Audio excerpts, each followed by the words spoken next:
any kind of mechanism that would deter the kind of behavior, that would temper the kind of behavior that we have at the moment, I would welcome it. Whatever you call it, reduced points or demerit, whatever it is. Anything that will help to put some sense in the minds of some of these people who behave so irresponsibly and recklessly.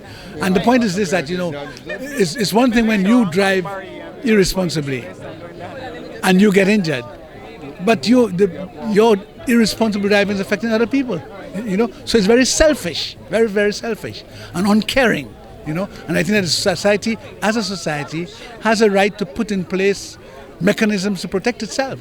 And whatever can be done to discourage, to reduce on it, I certainly support it, 100%.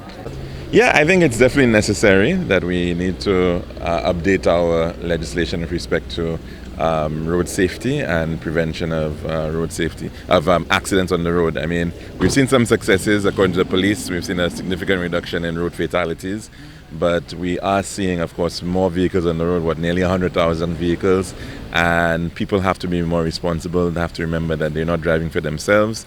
And so, reinforcement of that, not just in terms of the defensive driving courses, which are very important, and maybe refresher courses, but also ensuring that there's the carrot and stick, and that people actually get some level of a demerit if in fact they are driving recklessly, they're speeding, they're doing things that they're not supposed to be doing on the road. So I think it's a pretty good idea, and it definitely needs to be implemented.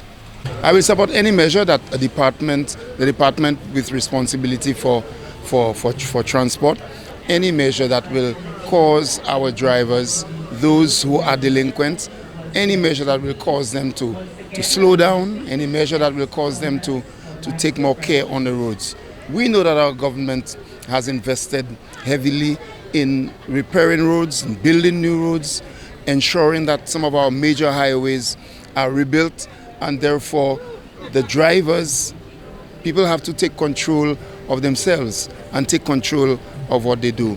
We are seeing so many accidents on the roads in St. Lucia, and I know that the government, through the Department of Transport, is working on introducing some new measures that will cause our drivers to be a lot more careful on the road. The Demerit system for drivers in St. Lucia will bring about some level of confidence in the drivers, a level of responsibility, and this will allow St. Lucia to have a lesser number of accidents, as persons will not want to lose the driver's license.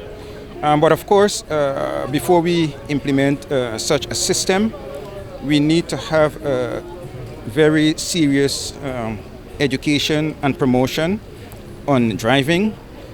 We need to have a little more of what we call the defensive driving courses, and ensure that drivers, before you have renewal of your driver's license, show proof of them undergoing some level of defensive driving.